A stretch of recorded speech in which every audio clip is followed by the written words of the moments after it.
Hey guys, this is Coach Ro from RocioFlores.com, and today's topic is, should I join an MLM? I was going to do a written post about this and try to share a bunch of facts and stuff, and then I thought, it comes down to opinion. It really does. No matter who shares the facts, they're going to come down to whether or not they do or don't believe that you should do it. And a lot of times they'll probably then ask you to join theirs. So I just wanted to instead make a video and talk about some of the points that I think are important to consider before making the decision. So I got 5 points I want to share. Before I do that, I want to make sure that we make a distinction between what an MLM is and what it isn't, because I think a lot of the time that gets confusing, and what people think about it is gonna be affected by what they know about it. So the first thing I want to talk about is the use of the word pyramid scheme, or you've heard maybe Ponzi scheme.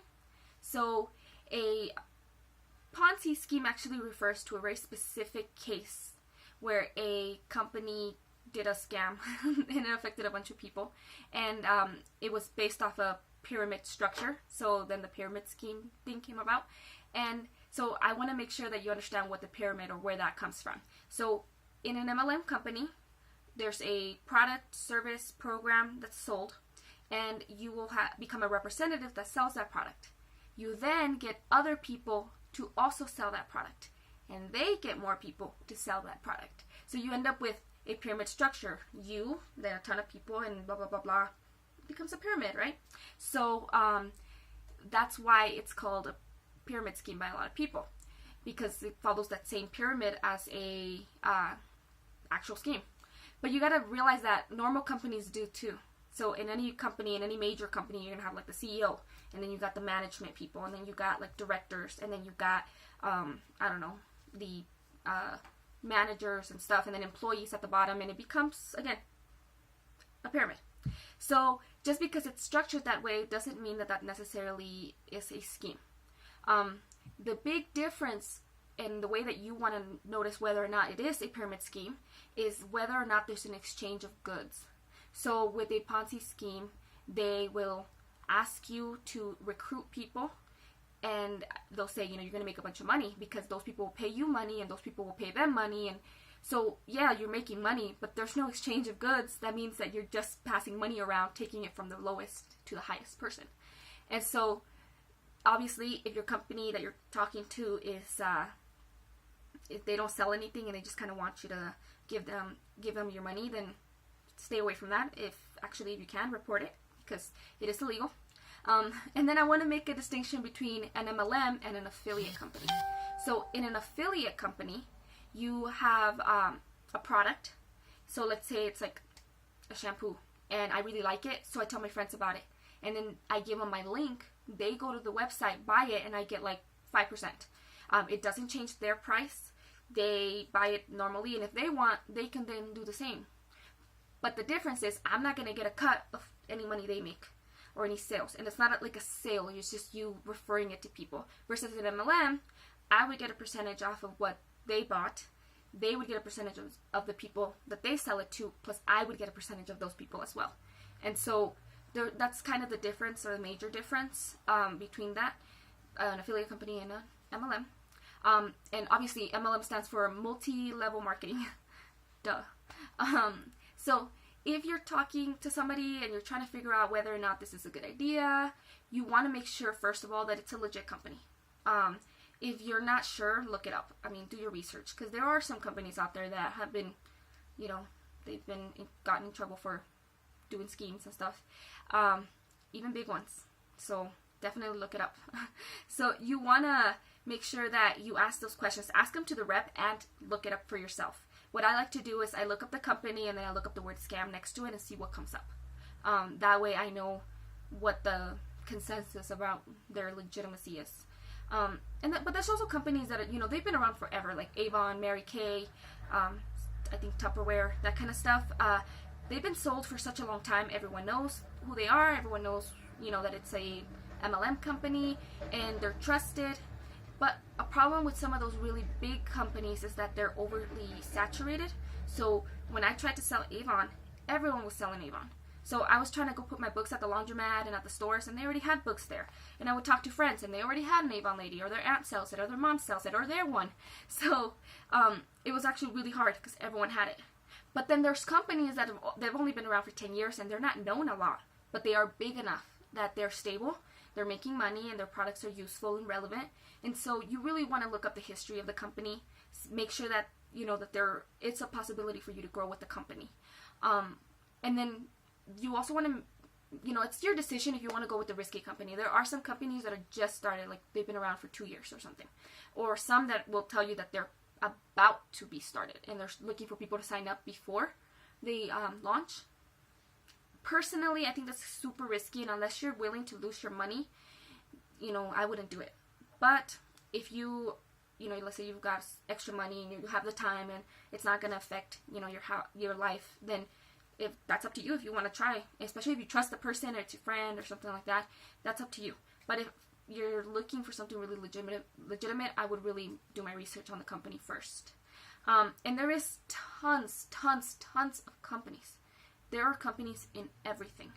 And when I say everything is, so the big industries are like beauty, there's health, there's travel, there's actual products like shoes, say, I don't know, just tons of stuff, tons of stuff.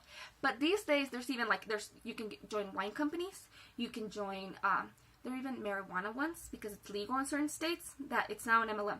So you can literally do anything. And so that brings me to my second point. I feel that you need to have passion for it. If you don't have passion, you're not going to do well with the company. Trust me, from experience. I started with Avon, and I really liked Avon. And I was passionate with some of the things that they do, because they work with domestic violence victims, and they've been around for a long time. My mom sold it. I used to go walking door to door with her when we were kids to go sell it, and I love the company. But I'm not that passionate about makeup and beauty. And I didn't want to do my makeup every day. I didn't feel like presenting myself in that way. And I didn't care for it that much. So it was, a few weeks into it, I was like, oh my God, I have to make sale, and I have to do this, and I have to do that. So, instead of making money, I just bought a lot of makeup and a lot of stuff, and I just had it there, So I wasn't passionate about it. So I feel like you really, really need to care about the product, and you have to care about the company as well. So it goes both ways, where there's people who really care about the product, and then they realize that they don't like the company, they don't like the structure, they don't like the people, they don't like how it's ran. They just don't like the company. So when you're trying to sell the company to somebody, because that's what you're doing. Once you're trying to build up the business and enroll people, you're no longer selling just the product. You're selling the company as well. And so that's something to think about. And then the other way around, you may love the structure of the company, but not really care for the product or use it or anything, and then that's not going to work either. So you have to really make sure that you're passionate about whatever it is you choose. Thankfully, there are so many companies. I might actually make a video and list them all out, because there's a bunch of websites that list several of them on there. So I might try to compile it all into like one list for you guys, so that way you could just look them up and then try to get links on there. But there's everything. There's even energy companies where you can get solar panels. There's energy companies where you could just get hooked up to new energy. There's health, there's supplements, there's just so many things. I'm sure there's lots of things that I can't even think of. And so another thing that you have to think about, and this one's one of my pet peeves when it comes to MLM, is that it's not your business. I don't care how much they tell you that you're going to be your own CEO and that you're going to be your own business owner. It's not your business. You're not the CEO of the company. And you will find that out the moment they make changes, because you don't have control over that. They'll tell you it's your company, you get your website, but it isn't, because it's their website. You're not allowed to use their marketing outside for your own personal, I wouldn't be able to market certain things with my own brand. And there's a lot of rules. A lot of them change, and they can change at any point. You don't have control over that. Basically, if you don't like it, you don't get to be a representative. They can kick you out if you don't do things the way they need you to do them. So it's not your business. I don't care how much they tell you that, or how much your representative that's trying to sign you up is telling you that. It's not your business. But it is a really good introduction into home business. It's a really good way for you to get started and for you to build, contacts and for you to get to know people, and you build a network. And so the network is your business. Your list is your business. The people that you talk to and that follow you and that like you because of you, not because just your product, that's your business. That way you want to build that part, because then if something happens to the company, it gets shut down, or they change your products, or they're no longer available where you're at, or something like that, what are you going to do? All of a sudden you got hundreds of people under you, but you can't sell to them. So your brand, your business is you and your people, not the company that you're getting into. And there's a lot of top MLM people who will tell you that. And then there's a lot that won't, because part of the sale is, hey, you get to start your own business. And it's just not true. So think about that and don't fall for it. Okay, the fourth point is, so the entire industry has a really, really bad reputation. And there's obviously, the majority of people are great people, but there are enough of the liars and the schemers and the spammers that they ruin it for everyone. I mean, MLM is known as a spamming thing. It's known as a scheme. It's known as a pyramid, this and that. You're going to get a ton of people who hate it because they've had really bad experiences with bad salesmen.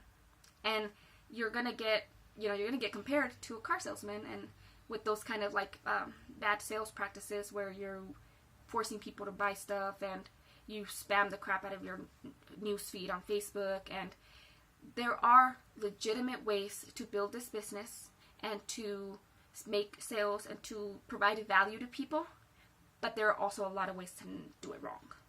I know, because when I first started selling Avon, I just texted every single person on my Facebook list, and I got in trouble with Facebook. And there's still times I go to message someone that I haven't messaged you in a long time, so a friend, and that last message is the little message I sent about you, and I'm like, ugh. So I'm sorry if I've done that.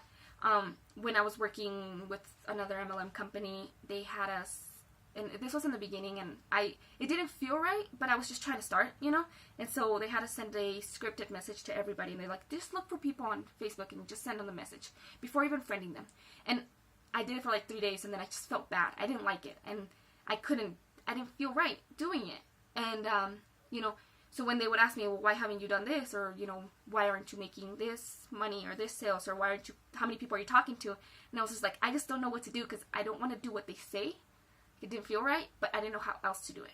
So when it comes down to it, you have to think about how the people who are training you are going to train you to do things. So if you feel uncomfortable during the meeting, if they're pushing you, if they're trying to make you feel guilty, if they're using bad practices, most likely they're going to teach you to do those same things to other people. And, are you okay with doing that? Some people are great. They love that. They don't care. They just want to make their dollar, and they don't care how many people they spam or how many people block them. Personally, I wanted to go into the business so that I could build the list. I wanted to build more of an impact and create value for people and create a following. And so I had to change up those practices, and it's taken me a long time to learn how to do it a different way. So you can learn the right ways, though, and it might take talking to different people. If you're really interested in a specific company, you might want to talk to other people, and that's okay. You're allowed to do that. You don't have to sign up with that person. So just, make sure that you think about that.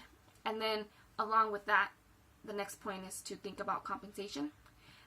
You need to think about what your end goal is, because if all you want is to just use the product and get it at a cheaper rate and then maybe share it with friends, you don't really have to worry too much about how the company's structured. If you want to become rich, you really have to think about the structure, because some companies are super easy. They're like, you sign up this person, you get this percentage. And then some are like, you need to sign up this many people with this many people kind of thing, and blah, blah, blah. And there's all over the place, and you have to use a chart. And I've been part of companies like that, and it was really, really hard. I didn't understand the process, and I didn't know how many people I needed to sign up to even make money, or to cover the program, or to cover. And so some of them require you to pay a membership fee. Some of them require you to make a certain amount of sales. Some of you require a certain amount of sponsors before you make money. And so each company is going to be structured slightly differently. Make sure you understand it. Look it up. these days everything's on YouTube, so most of the really top people in most companies are making videos and explaining it to their people. So make sure that you have a good understanding and a good grasp of what exactly it takes to make money and to grow the business. Because if you don't understand it, it's so complicated sometimes, and it's really easy to get discouraged if you're just not doing as good as you thought you would. Along that same note, and this could be its own point, but I won't. I'll make it part of the compensation one. You're not going to get rich off your family. This is another pet peeve. Because a lot of the companies will market you as, you could just sell to your friends and family, and you're going to become rich, and blah, blah, blah, blah.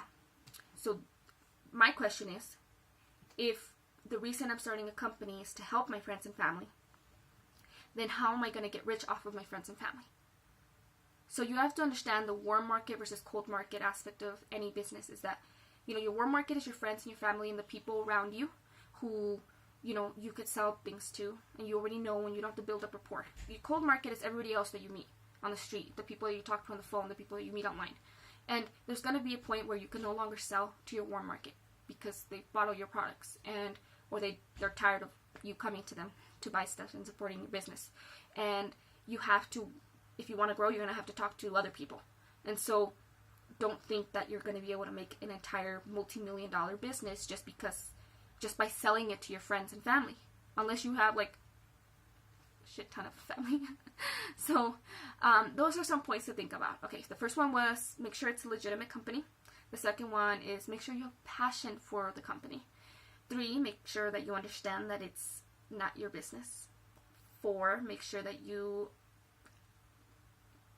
decide whether or not you want to be a schemy person or not. And then the 5th point is think about what the compensation is like and whether or not it meets your end goals. Like I said, it's up to you. Millions of people join companies all the time. It's a huge, huge industry. And it does work. I know a ton of people who make like a good amount of money just doing MLM.